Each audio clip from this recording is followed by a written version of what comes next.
Bengali টিউশনে তোমাদের সকলকে স্বাগত। আমি শুভময়। আজ তোমাদের একাদশ শ্রেণীর পঞ্চতন্ত্র মানে সৈয়দ মুজতবা আলীর লেখা পঞ্চতন্ত্রর দেখবে তোমাদের ৩-৪টি প্রবন্ধ রয়েছে। সেই প্রবন্ধগুলি নিয়ে আমি এক এক করে আলোচনা করব। তাহলে প্রত্যেকটি প্রবন্ধ আলোচনা আমরা তো করবই, তো আমরা প্রথমে সৈয়দ মুজতবা আলী সম্বন্ধে কিছুটা জেনে নিই, তারপর আমরা এক এক করে বিভিন্ন প্রবন্ধে প্রবেশ করব। সাহিত্যিক ও ভাষাবিদ সৈয়দ মুজতবা আলী করিমগঞ্জে 1904 খ্রিস্টাব্দে জন্মগ্রহণ করেছিলেন। এই করিমগঞ্জ আগে পূর্ব বাংলাদেশে থাকলেও এখন বর্তমানে সেটা আসাম প্রদেশে মানে আসামে, যেটা আপার আসাম বলে, শিলচরের লাগোয়া সেই আসামের ওখানে করিমগঞ্জ অবস্থিত। করিমগঞ্জে একটা বিশাল বড় জংশন রয়েছে ট্রেনের, তো সেই করিমগঞ্জে অবস্থিত মানে আসামে অবস্থিত। সৈয়দ মুজতবা আলীর পিতার নাম ছিল খান বাহাদুর সৈয়দ সিকান্দার আলী এবং তার মায়ের নাম ছিল আমতুন মান্নান খাতুন। সৈয়দ মুজতবা আলীর বহু ভাষায় পারদর্শিতা ছিল।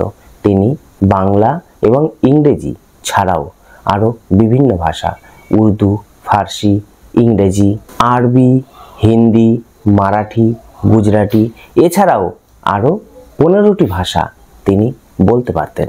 আসলে সৈয়দ মুজতবা আলীর শিক্ষাময় জীবন ছিল বড় বিচিত্রময় বা বর্ণময়। ছোটবেলায় তিনি সিলেটের, বাংলাদেশের অন্তর্গত সিলেটের একটি ছোট্ট গভর্নমেন্ট স্কুলে তিনি পড়াশোনা শুরু করেছিলেন। সেই সিলেটের গভর্নমেন্ট স্কুলে তিনি ক্লাস 9 পর্যন্ত মানে 9ম শ্রেণী পর্যন্ত পড়াশোনা করেছিলেন। তারপর তাকে অন্যত্র যেতে হয়েছিল।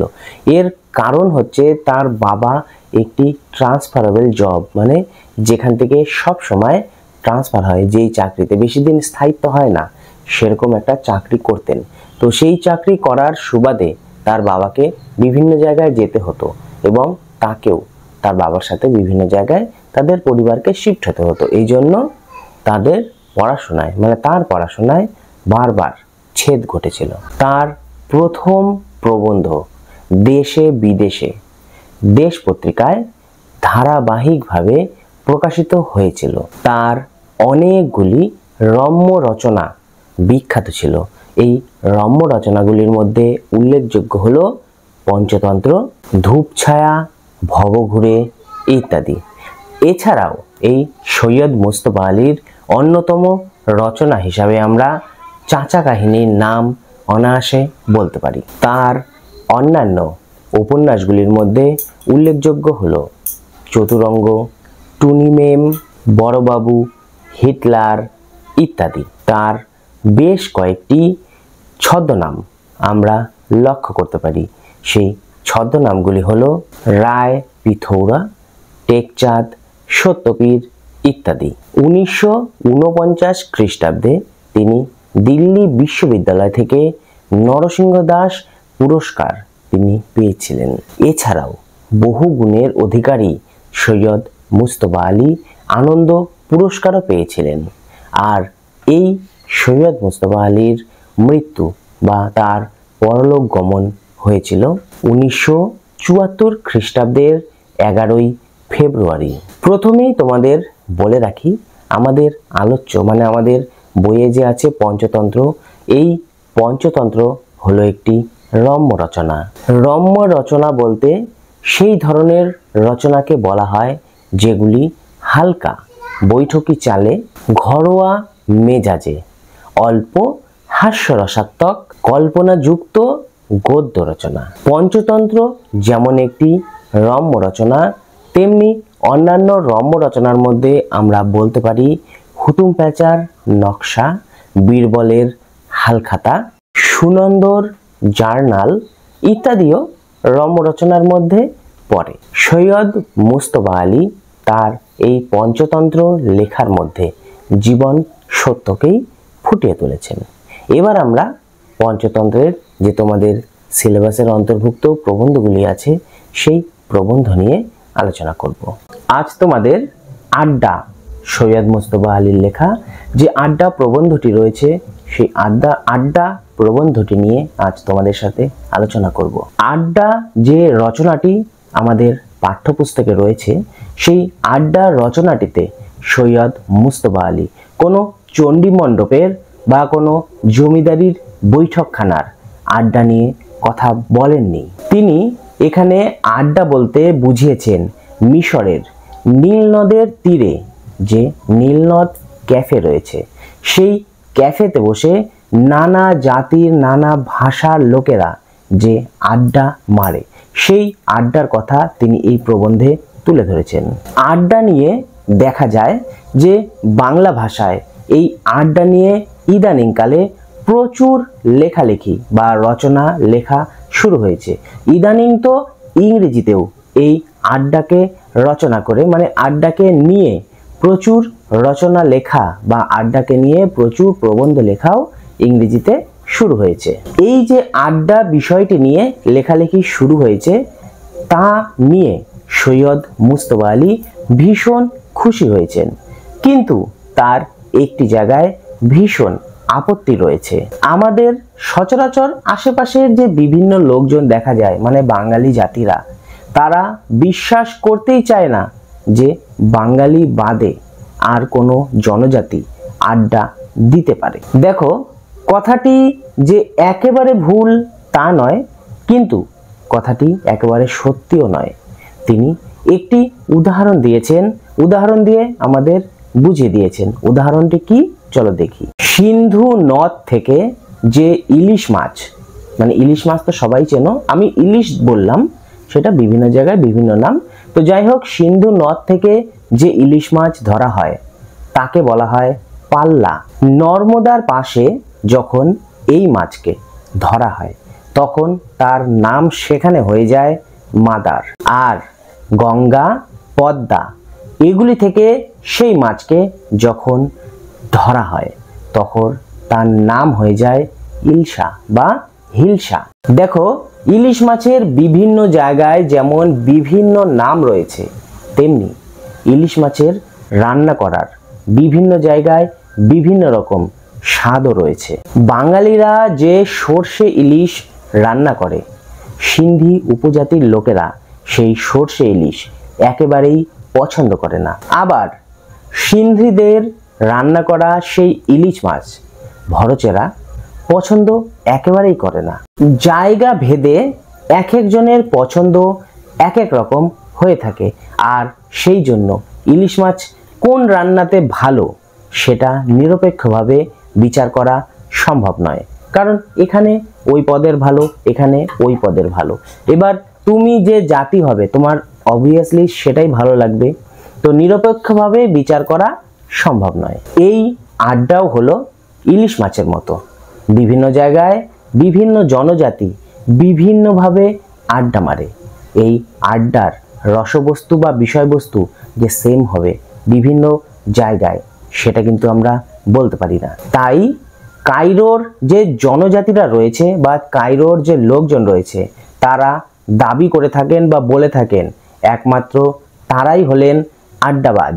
আড্ডা যাতে নিরপেক্ষ হয় সেই জন্য তারা এক জায়গায় বা কারো বাড়িতে সব সময় আড্ডা বসায় না, এতে আড্ডার নিরপেক্ষতা বজায় থাকে। তারা সচরাচর আড্ডা মারে ক্যাফেতে, এতে কাউকে তোয়াজ করতে হয় না বা কারো বেশি অধিকার কম অধিকার এই সমস্ত কিছু থাকে না। মানে তোমার বাড়িতে বা তোমার দোকানে আড্ডা মানে তোমার ওখানে প্রভাব প্রতিপত্তি বেশি, এটা তারা করে না। তারা ক্যাফেতে আড্ডা মারে, সবাই যায়, সবাই সেখানে আড্ডা মারে, সবার সমান অধিকার। তাছাড়াও আরেকটি সমস্যা দেখা যায় কারো বাড়িতে যদি আড্ডা মারা হয়, অনেক সময় বাড়ির গিন্নিরা বিভিন্ন কাজে ব্যস্ত থাকে, তো বাড়ির গিন্নিদের অসুবিধা হতেই পারে, এবং বাড়ির গিন্নিরা যদি আড্ডাতে হস্তক্ষেপ করে তাহলে অনেক সময় আড্ডা বন্ধ হয়ে যায়, তাই তারা কারো বাড়িতে আড্ডা মারে না।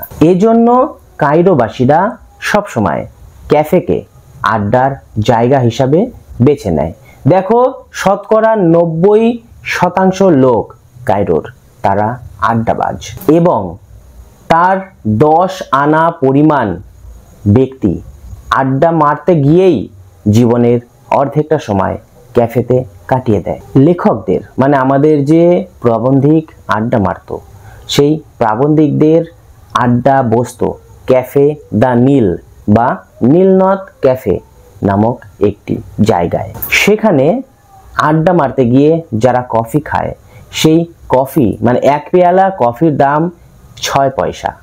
গাঢ় কালো রঙের কফি তারা খায়। সেই ক্যাফেতে যদি তুমি দুধ দিয়ে কফি চাও তাহলে সেখানে অসম্ভব।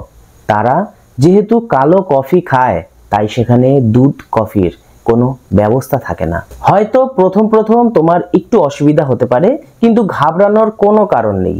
তুমিও যখন তাদের সাথে 2-3 দিন সেই কালো কফি খাবে, তোমার অভ্যাস হয়ে যাবে সেই কালো কফি খাওয়াতে। আর তাছাড়াও কালো কফি খেলে নাকি গায়ের রং পরিষ্কার হয়। ক্যাফের উত্তর পূর্ব কোণে আমাদের প্রাবন্ধিকরা সেখানে আড্ডা মারত। সেই আড্ডায় কিছু মুসলমান ব্যক্তি, কিছু মিশরীয় ব্যক্তি, কেউ খ্রিস্টান, কেউ ফরাসি, কেউ গ্রিক, বিভিন্ন জনজাতির মানুষ একত্রিত হয়ে সেখানে আড্ডা মারত। তাদের মধ্যে যে সমস্ত সভ্য ভদ্র লোকেরা আসতো, তাদের মধ্যে জুর্নো আরবিতে কবিতা লিখতে বেশি পছন্দ করত। এই জুর্নো মাত্র একবার জীবনে ট্রামে চড়েছিল এবং ট্রামে চড়লে তার নাকি বমি আসতো এবং সে জীবনে একবার মাত্র মরুভূমিও দেখেছিল। অথচ বেদুইন হয়ে তার প্রেয়সীকে মরুভূমি থেকে বাঁচানোর বিবরণ সে তার কবিতায় লিখে যেত অনায়াসে। আর সেই আড্ডাখানায় মার্কোস ছিল নিদ্রা বিলাসী এবং নির্লিপ্ত আর কি, মানে সে ঘুমোতে বেশি পছন্দ করত। তার একটি খুব বাজে অভ্যাস ছিল, বাজে বলাটা ঠিক না, মানে তার একটি খুব অভ্যাস ছিল, সে ফটকা মানে শেয়ার বাজারের দাম সব সময় মুখস্থ করে রাখত। প্রাবন্ধিক বলেছেন যে এই যে ক্যাফেটি, এই ক্যাফেটি তার বাড়ির একেবারে নিকটবর্তী ছিল বলেই তিনি সেই ক্যাফেতে আড্ডা মারতে আসতেন। আর আমাদের প্রাবন্ধিক তখন কায়রোতে সবেমাত্র নতুন গিয়েছে, কাউকে সেভাবে চিনত না। এই কায়রোতেই এদিক ওদিক তিনি বিভিন্ন জায়গায় ঘুরে বেড়াতেন। নিজেকে একাকিত্বে তিনি অনুভব করতেন, মানে একা একা তার মনে হতো। কোথায় যাবে, কার সাথে আড্ডা মারবে, কিছু বুঝে উঠতে পারছিল না। তখন তিনি একবার সিদ্ধান্ত নিয়েছিলেন যে কিছু যদি না হয়, মানে আড্ডা যদি ঠিকঠাক না মারতে পারি, তাহলে বই লেখা নিয়ে ব্যস্ত থাকব। আর এভাবেই একদিন ঘুরতে ঘুরতে, মানে ভবঘুরের মতো ঘুরতে ঘুরতে সেই ক্যাফেতে তিনি প্রবেশ করেছিলেন এবং তাকে দেখেই বাকি অন্যান্য সঙ্গীরা বুঝতে পেরেছিল যে এই ভদ্রলোকটি আড্ডাবাজ। তাকে যখন বুঝতে পারলেন যে এই ব্যক্তিটি আড্ডাবাজ, তখন সেখানকার কিছু স্থানীয় ব্যক্তি তাকে তাদের দলে টেনে নিয়েছিল।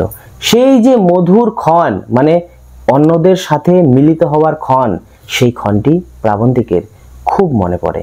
এই যে ক্ষণটি তার কাছে ভীষণ মধুর বলে মনে হয়েছিল, ঠিক যেমন রাধা এবং কৃষ্ণের মিলন যেভাবে হয়, মানে রাধা কৃষ্ণর মিলনে আমরা যেভাবে আনন্দ পাই, ঠিক প্রাবন্ধিকের কাছে সেভাবে রাধা কৃষ্ণর মিলনের মতো এই ক্ষণটি মনে হয়েছিল। প্রেমিক প্রেমিকার যে প্রথম মিলন যতটা মধুর হয়, সেই মিলনটি ছিল ততটাই মধুর, কারণ আমাদের প্রাবন্ধিক ছিল আড্ডাবাজ।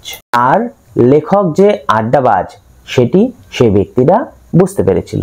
সেই ক্যাফেতে একটি ছোকরা মানে একটি ছেলে কাজ করত।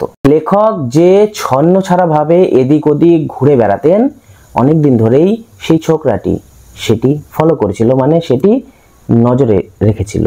আর সেই সুবাদেই এই ছোকরাটির সাহায্যেই লেখক তাদের সাথে মিলিত হতে পেরেছিল। আর ওই যে বললাম, একটু আগে বলেছিলাম, সেখানে একটি ভদ্রলোক ছিল জুর্নো।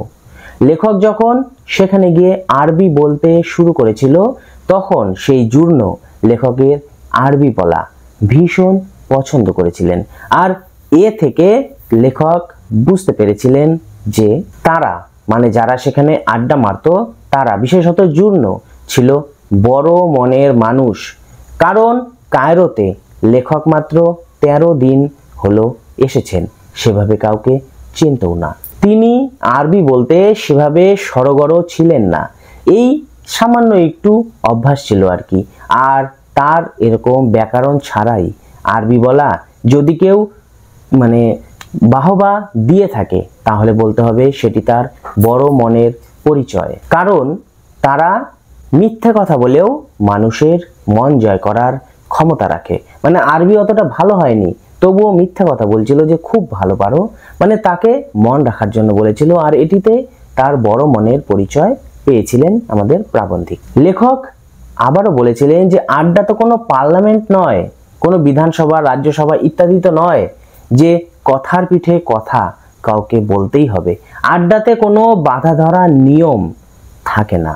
ধরো হঠাৎ করে রমজান এসে বলল যে তার মামা হজ করতে গিয়েছিল 1 বছর আগে, সেখানে গিয়ে আরেকজন ভারতীয় মুসলমানের সাথে তার পরিচয় হয়। তারা নাকি 5 ওয়াক্ত নামাজ পড়ে, আর বাদ বাকি সময়টা মানে তামাম সময়টা তারা চায়ের দোকানে বসে কিচিরমিচির করে। রমজান যখন এই প্রসঙ্গ সবার সামনে উত্থাপন করলো তখন গর্বে লেখকের মন ভরে গেল। এই কারণেই ভরে গেল যে বিদেশেও গিয়ে ভারতীয়রা নিজেদের আড্ডাবাজ বলে পরিচয় দিতে পেরেছে। এই আনন্দ হঠাৎ করেই তিনি পেয়েছিলেন এবং যে হজ যাত্রীদের কথা বলল মানে রমজান, তার জন্য লেখকের বা প্রাবন্ধিকের গর্বে বুক ভরে উঠল এবং তিনি মনে করেছেন রামকৃষ্ণ, নজরুল, রবীন্দ্রনাথরা যেমন বাঙালিকে গর্ব এনে দিয়েছিল, তেমনি এরকম ভারতীয়রা যারা বিদেশে থেকেও আড্ডা মারে তারাও তাকে গর্ব এনে দিয়েছে। আস্তে আস্তে তিনি উঠে দাঁড়ালেন এবং ডান হাত বুকের মধ্যে দিয়ে মানে এভাবে মাথা নিচু করে গর্বে তিনি বলে উঠলেন, আমি বাঙালি।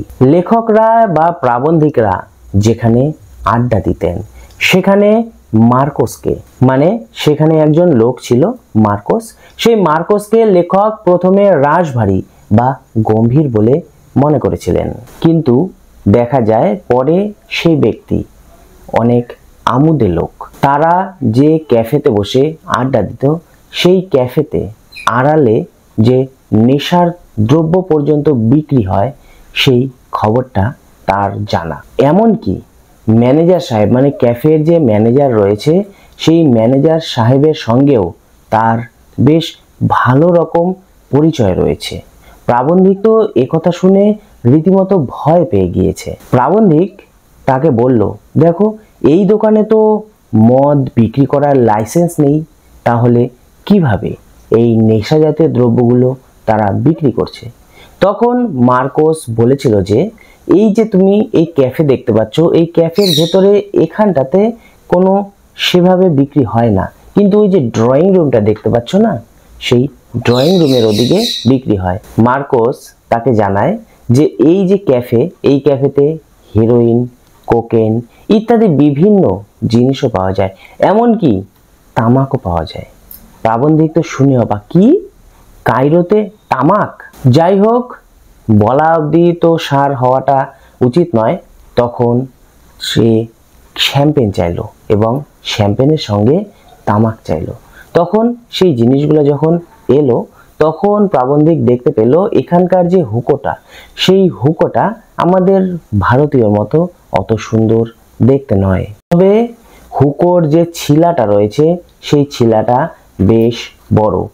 আরেকটি কথা তোমাদের বলে রাখি, মানে প্রাবন্ধিক বলেছে যে এই যে কায়রোর ব্যক্তিরা, সেই কায়রোর ব্যক্তিরা হুকোর মধ্যে যে আগুন জ্বালাতে হয় সেই আগুনের যে ভালো করে জ্বালানো সেটা তারা পারে না। প্রাবন্ধিক কাবুলের লোকজনকে দেখেছিল তারা টিকে বানাতে, মানে ওই যে আগুন দেওয়া সেটাকে বলে টিকে, সেই টিকে বানাতে পারে না। এখন এখানে এসে দেখছে মিশরীয় লোকেরাও টিকে বানাতে পারে না। আর সেটা থেকে যে গন্ধ বের হয়েছিল মানে সেই আগুনটা থেকে, আজ প্রায় 14 বছর পর, মানে প্রাবন্ধিক যখন এই প্রবন্ধটা লিখছে সেই 14 বছর পর সেই গন্ধটি তখনও তার নাকে লেগে আছে। তিনি আমাদের আরো বলেছিলেন যে আমরা অনেকেই হয়তো সেই সুগন্ধিযুক্ত সিগারেটের কথা জানি, যে সিগারেট থেকে খুব সুন্দর সুগন্ধি বের হতো। কিন্তু কখনো কি ভেবে দেখেছি যে মিশরের মতো একটি জায়গা, সেই জায়গাতে এত সুগন্ধিযুক্ত সিগারেট তারা বানাতে শিখলো কিভাবে? তার সম্বন্ধে একটু যদি গবেষণা করে দেখা যায় তাহলে ব্যাপারটি হয়তো আমাদের কাছে ফুটে উঠবে। মানে বলতে চাইছে যে সিগারেটের যে তামাক, সেই সিগারেটের তামাক মূলত পাওয়া যায় 3টি দেশে: গ্রিসের মেসেডোট অঞ্চলে, আমেরিকায় এবং ভার্জিনিয়ায়।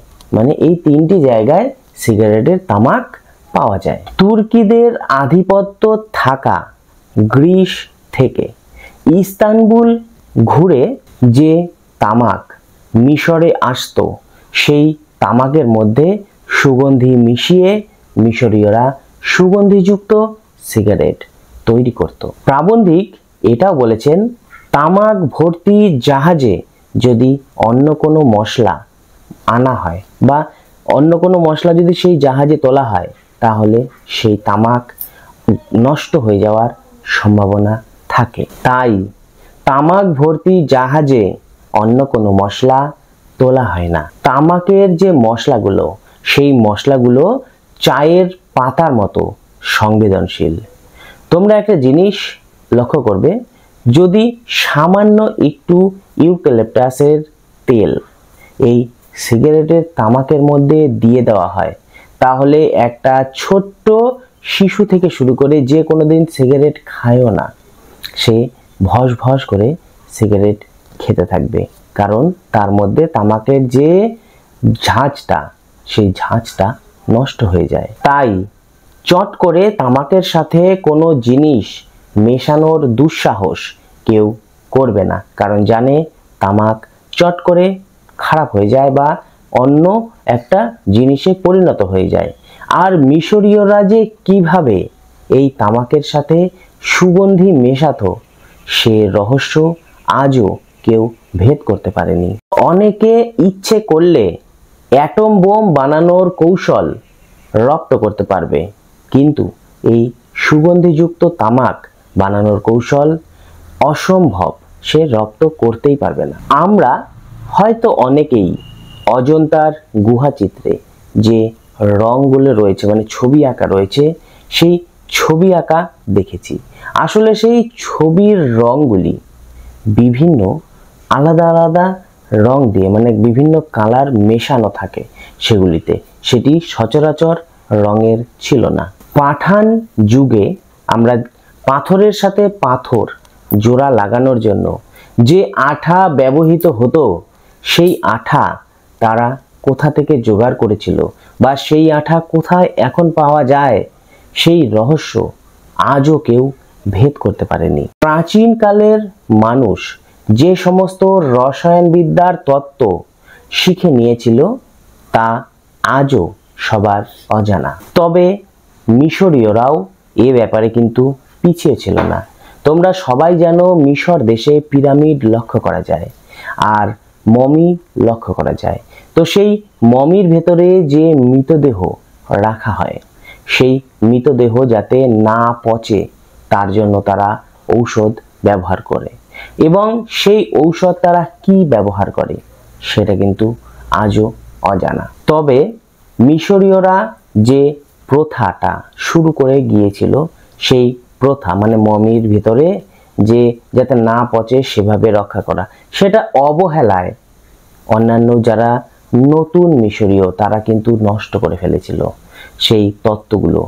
কিন্তু তারা সব তত্ত্ব তো আর নষ্ট করেনি, তারা এই যে সিগারেটের মধ্যে তামাকের যে একটা সুগন্ধি মেশানো, সেই তত্ত্বটি তারা কিন্তু ধরে রেখেছিল। তাই কায়রোতে বসে যখন কেউ সিগারেট খায়, মানে ধরো ক্যাফেতে বসে কেউ সিগারেট খাচ্ছে, তো সেই সিগারেটের সুগন্ধি এত সুন্দর যে রাস্তা দিয়ে যদি কেউ পথচারী ব্যক্তি হেঁটে যায়, সে ওই সুগন্ধি শুনে মোহিত হয়ে পড়বে। তারা আল্লাহ বা ঈশ্বরকে এই অভূতপূর্ব সুগন্ধির জন্য বা অভূতপূর্ব কাজের জন্য তারা ধন্যবাদ জ্ঞাপন করে।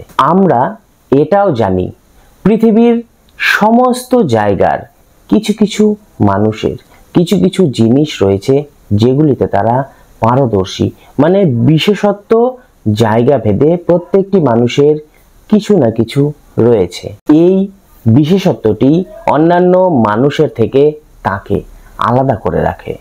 আমাদের বাঙালিদের ক্ষেত্রে দেখা যায় বাঙালিরা নিজের চুলকে পরিপাটি করে রাখতেই বেশি পছন্দ করে, আর কাবুলিরা তাদের বেলা অবেলাতে যখনই একটু সময় পায় পায়জারাতে একটু জুতোতে খিল মেরে নেয়।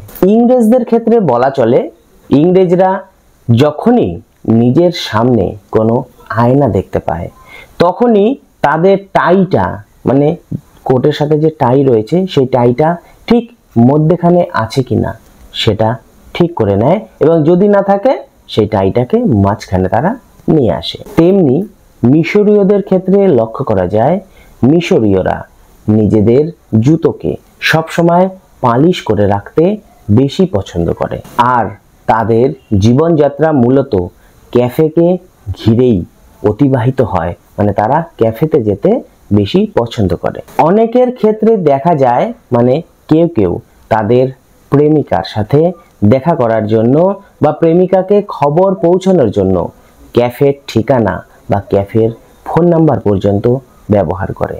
প্রেমিকার সাথে দেখা করার জন্য কেউ যদি ক্যাফেতে এসে দেখতে পায় যে প্রেমিকা সেখানে উপস্থিত নেই, তখন সে ধৈর্য ধরে বসে 1 ঘন্টা ধরে প্রেমিকার জন্য চিঠি লিখতে থাকে এবং অধৈর্য হয়ে যায়। তখনই রমজান এসে বলে তার সঙ্গে, অর্থাৎ রমজানের সঙ্গে এই কিছুক্ষণ আগে বা কোনো এক সময় তার প্রেমিকা বিলকিসের দেখা হয়েছিল, এবং সেই প্রেমিকা অর্থাৎ বিলকিস তাকে বলে দিয়েছিল ঠিক সকাল 11:30টার সময় ফেমিনা সিনেমা হলের গেটের সামনে তার প্রেমিক যেন তার সাথে দেখা করে। তখন হয়তো প্রেমিক রেগে গিয়ে বলবে, তাহলে আমি যে এতক্ষণ এখানে বসে রয়েছি আমাকে এতক্ষণ বললে না কেন? 11:30টা বাজতে বেশিক্ষণ তো সময় নেই, আর সেটা বড় কথা নয়, সে 11:30টার মধ্যে ওখানে চলে যাওয়া যাবে। তাহলে এখানে যে আমি 1 ঘন্টা ধরে বসে বসে চিঠি লিখলাম সেটা কি হবে এখন চিঠিটার? তখন রমজান উদাস সুরে বলবে, জানি না ভাই তোমাদের দেশে প্রেমের রহস্যটা কি। এদেশে তো জানি, মানে এখানে কায়রোতে প্রিয়া এক ঘরে থাকবে আর প্রেয়সী মানে প্রেমিক এক ঘরে থাকবে, প্রেমিকা অন্য ঘরে থাকবে, পাশাপাশি ঘরে তারা থাকবে, তবুও প্রেমিক ঘন্টার পর ঘন্টা চিঠি লিখবে তার জন্য। এরপর দেখা যাবে সেই আড্ডাখানায় এমন একটা বিষয়বস্তুর উপস্থাপন হবে যা আড্ডার মোড়কে ঘুরিয়ে দেবে। মানে সমস্ত কিছু আলোচনার পর সেই সনাতন প্রশ্নে গিয়েই আড্ডা দাঁড়াবে। এই প্রশ্নগুলি কি কি বলতো? কোন দেশের রমণীরা মানে নারীরা দেখতে বেশি সুন্দর? কোন দেশের রান্না বেশি সুন্দর? কাব্য রচনার জন্য কোন বিশ্ববিদ্যালয় বেশি ভালো? যাই হোক, লেখক এসব কিছু প্রশ্নের নিরপেক্ষ উত্তর দিয়ে থাকেন। তিনি এই ব্যাপারে নিরপেক্ষ উত্তর দেন এই কারণেই যে তিনি দেশ বিদেশ বিভিন্ন জায়গায় ঘুরে বেড়ান, আর যারা দেশ বিদেশ বিভিন্ন জায়গায় ঘুরে বেড়ান তাদের সঙ্গে এই ধরনের আলোচনা করার কোনো মানে হয় না। সেই প্রশ্নগুলির উত্তর যদি আমাদের প্রাবন্ধিক দিয়ে থাকতেন তাহলে সেটি অনেকটা বক্তৃতার মতো হয়ে যেত, আর আড্ডাখানায় বক্তৃতা চলে না। যে সেখানে যদি বক্তৃতা দেওয়া হয় তাহলে আড্ডা ভেস্তে যাবে। তবুও লেখক বলেছেন সৌন্দর্যের দিক দিয়ে যদি কোনো শহরকে প্রথম বলতে হয় বা কোনো নারী যদি সুন্দর হয়ে থাকে তাহলে সেটা হলো কায়রো শহর। মানে কায়রো শহরের সৌন্দর্যের সাথে অন্য কোনো সৌন্দর্য পেরে উঠবে না, কারণ এদেশেই একমাত্র গ্রিক, আরবি, তুর্কি, হাবশি, সুদানি, ইরানীয়, ফার্সিস, ইহুদি প্রভৃতি বিভিন্ন জাতের মানুষ একসাথে বাস করে। এদের অনেকে বোরখা পরলেও তারা সৌন্দর্যে অন্যকে টেক্কা দিতে পারবে। কায়রো যে জায়গাটি রয়েছে সেখানে কম বৃষ্টিপাত হয়, আবার সেই অঞ্চলে সাহারা মরুভূমির যে উষ্ণ বায়ু, সেই উষ্ণ বায়ু যক্ষা রোগ প্রতিরোধ করে থাকে। আবার পিরামিড নাম তো তোমরা শুনেইছ, সেই পিরামিডের অবস্থান কায়রোর ঠিক বাইরের দিকে, মানে সব দিক থেকে বলা চলে কায়রো শহরটি একটি আমোদযুক্ত অঞ্চল। শীতকালে কায়রোতে নাতিশীতোষ্ণ যে জলবায়ু বা আবহাওয়া সেটা দেখা যায়, যা পর্যটকদের ভীষণভাবে আকর্ষণ করে। সেই নাতিশীতোষ্ণ আবহাওয়ার আকর্ষণে বহু বড়লোক মার্কিন ব্যক্তিরা সেই কায়রোতে ঘুরতে আসেন, আর তার পেছন আসেন তাবর সুন্দরী মহিলারা। তাদের সঙ্গে আসেন হলিউডের সব নামি দামি পরিচালক অভিনেতারা, এবং তাদের সাথেও বেশ কিছু সুন্দরী মহিলারা সেইখানে আসেন। এর ফলে কায়রো হয়ে ওঠে তখনকার, মানে সেই নাতিশীতোষ্ণ জলবায়ু যে সময়টাতে থাকে সেই সময়টার একদম উপযুক্ত ঘোরার পরিবেশ, এবং এর ফলে কায়রো জমজমাট পরিস্থিতি সৃষ্টি হয় কায়রোতে। যাই হোক, এইসব কথা বেশি বলে লাভ নেই, এটা আমাদের প্রাবন্ধিক বলেছেন। তিনি বলেছেন, সুশীল পাঠক, তোমরা নিশ্চয়ই জানো কামিনী কাঞ্চন সম্বন্ধে শাস্ত্রে পাঠ করা নিষেধ আছে, সেই নিয়ে আলোচনা করা গুরুরা বারণ করেছে, মানে এই সমস্ত ব্যাপার নিয়ে। যাই হোক, মিশরীয়রা ভীষণ আড্ডাবাজ, ওই একটা কথাতেই তিনি দাঁড়িয়ে রয়েছেন। জগদুল পাশা পর্যন্ত দিনে একবার হলেও সেই ক্যাফেতে আসতেন আড্ডা দিতে। এসে ক্যাফেতে যে টেবিলে আড্ডা দিতে বসতেন তার আশেপাশের সমস্ত টেবিলগুলো ফাঁকা থাকতো, সেখানে কেউ বসতো না। তখন তিনি চোখ দিয়ে ইশারা করে একে তাকে ডেকে আড্ডা মারতেন। একটি বিষয় তিনি আমাদের খুব সুন্দরভাবে বুঝিয়ে দিয়েছিলেন। ধরুন আপনি রোজ অফিস থেকে ফেরার পথে বিকেলবেলা সেই ক্যাফেতে উত্তর পূর্ব কোণ করে টেবিলটিতে বসেন। সেই ক্যাফেতে ধরুন আপনাদের দলবলেরা টোটাল সর্বসাকুল্যে 10 জনের মতো আসে, কিন্তু প্রতিদিন তো আর সবাই আসে না, কম বেশি 4-5 জন করে প্রতিদিন উপস্থিত থাকে। ধরো আজকে 4-5 জন আসলো, কাল হয়তো বা ওরা অনুপস্থিত থাকতে পারে, তার মধ্যে আরও 2-1 জন থাকতেও পারে। এইভাবে মোট সর্বসাকুল্যে 4-5 জন উপস্থিত থাকে, তার বেশি থাকে না।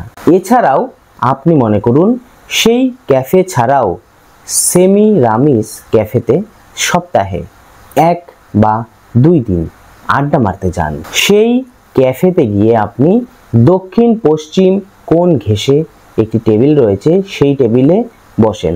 সেই ক্যাফেতে ধরে নিলাম কেউ আপনাকে চেনে না, কারণ এরা বেশিরভাগই হয়তোবা চ্যাংড়ার দল, কেউ বা পড়াশোনা করে, কেউ বা ইনভেস্টার এজেন্ট, কেউ ইন্স্যুরেন্স করে, এছাড়াও কেউ বা কেরানিগিরি করে।